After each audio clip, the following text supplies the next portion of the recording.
Michigan coach Jim Harbaugh was asked 500 different ways today to comment in some way on the NCAA investigation and the supposed 4-game suspension he's about to get, and he rebuffed every one of those, says he's not at liberty to talk, wants to talk, wishes he could talk, has things he wants to say, but is not allowed to.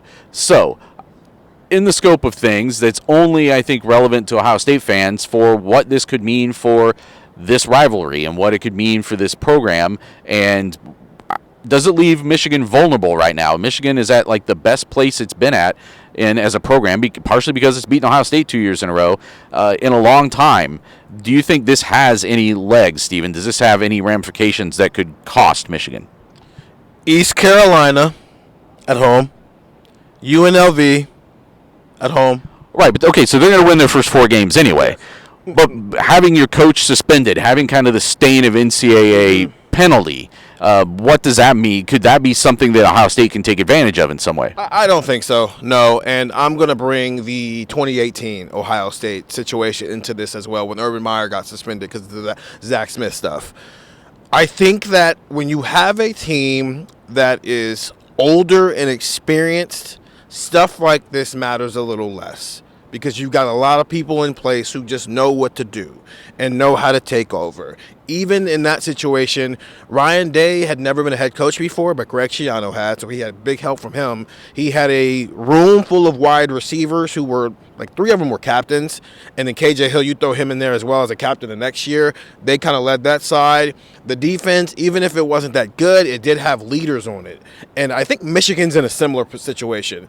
You got your second-year starting really 2.5-year starting quarterback with J.J. McCarthy with the way they used him in 2021. Blake Corum is still here. Donovan Edwards is still here.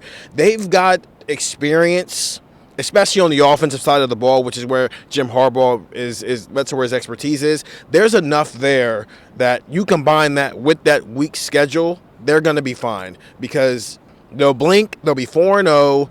They don't even have a TCU on the schedule the way Ohio State did. They'll blink. They'll be 4-0. Jim Harbaugh will be back, and things will be back to normal. I think, again, in terms of those 4 games, I think, a team can kind of rally around this sometimes, and it brings them together, and they have some resolve. And, again, the Michigan schedule, the non-conference schedule is very, very weak, and then they get Rutgers. So, again, it's not really about the 4 games. I think it's more about Michigan is at the best place it has been as a program since it won a national championship, basically, or maybe since before when it was 1 versus 2 and they lost to Ohio State. Like that may have been the last time that they were at this kind of a peak, 2 playoff appearances in a row. Do you think this is something that can chip away at that, Andrew, and something that could cause Michigan to slip? No, because it's not a huge deal. This is not a major issue with Harbaugh. Michigan, they made the playoff now. They're beating Ohio State now. They're making the playoff now. They're doing things that, elite programs do. I just think that it's so minuscule, and you mentioned it. You can kind of rally around this. I think you're going to hear that a lot from players. Now, obviously, I'm sure they're, in the early weeks without Harbaugh, they're going to send out the captains, and those are going to be the guys that talk to the media. But I guarantee you they're going to say, look, we're here for Harbaugh. We're here for Jim. We're going to rally around him. We're going to win these games for him. I think this is going to be a motivating factor. I don't think they need motivation to beat East Carolina and UNLV and who else is on that schedule? Whoever else is Rutgers. Oh, yeah. So I don't think they need a ton of motivation to beat those guys, but I think the rallying around factor is a good point that you just brought up. I think that this is something where, again, it's not like the coach deceived the players in any way. It's not like the coach did anything wrong to the players or the pro. This is a situation where it's so minor that I just can't imagine that it's anything negative. And I actually think you can kind of spin this into a positive if you look hard enough. Ohio State, as you said, 2018, they were the program that had the big surprise at Big Ten Media Day or right before it or at it that they had to answer for, and it's embarrassing and it's uncomfortable and it's weird.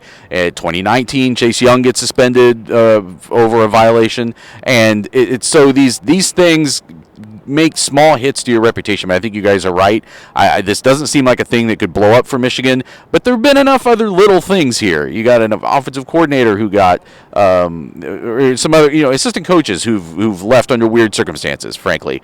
And if you're a recruit, if you're a family, there may be some things you want to look sideways at, but I won't take that too far because right now winning is a lot of what matters, and Michigan is definitely winning.